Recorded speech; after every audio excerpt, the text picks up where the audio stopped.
En France, les infections invasives à pneumocoque constituent une menace importante pour la santé publique. En effet, cette bactérie est la principale cause de pneumonie aiguë communautaire et de méningite bactérienne chez l'adulte. Le taux de mortalité de ces infections est élevé, variant entre 10 et 30%.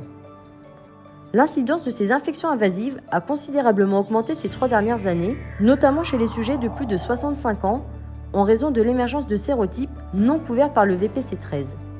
Certaines populations sont particulièrement vulnérables face à ces infections, qui concernent en réalité bien plus de personnes qu'on ne le pense dans la population générale.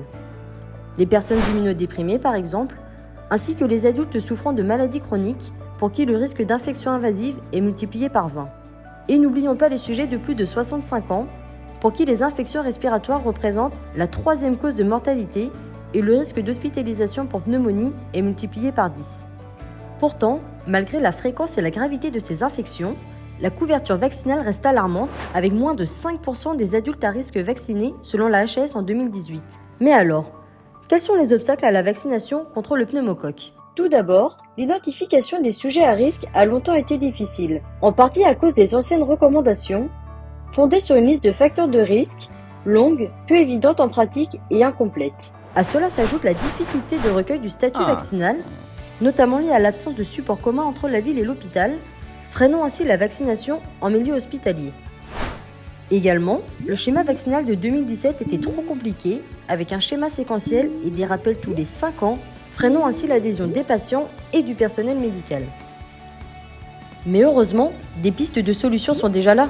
Depuis mai 2024, l'introduction du VPC20 a considérablement simplifié le schéma vaccinal. Une dose unique pour les personnes éligibles, offrant ainsi une couverture élargie et une protection plus efficace contre ces infections. De plus, un critère d'âge fixé à 65 ans a été validé par la HAS en janvier 2025, facilitant l'identification des personnes éligibles. Et quel rôle pour le pharmacien hospitalier dans cette dynamique de prévention ? Le pharmacien clinicien, acteur central pleinement impliqué dans cette stratégie vaccinale. Il recueille le statut vaccinal, diffuse les dernières recommandations et facilite la vaccination de proximité, renforçant ainsi le lien ville-hôpital. En plus, depuis août 2023, les pharmaciens d'officine peuvent désormais prescrire et administrer les vaccins. Alors, n'hésitez pas à solliciter vos confrères. Il est temps d'agir.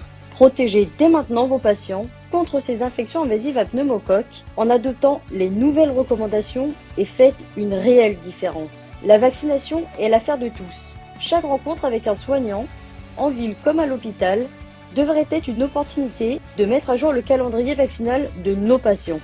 Ensemble, agissons pour une meilleure couverture vaccinale contre le pneumocoque.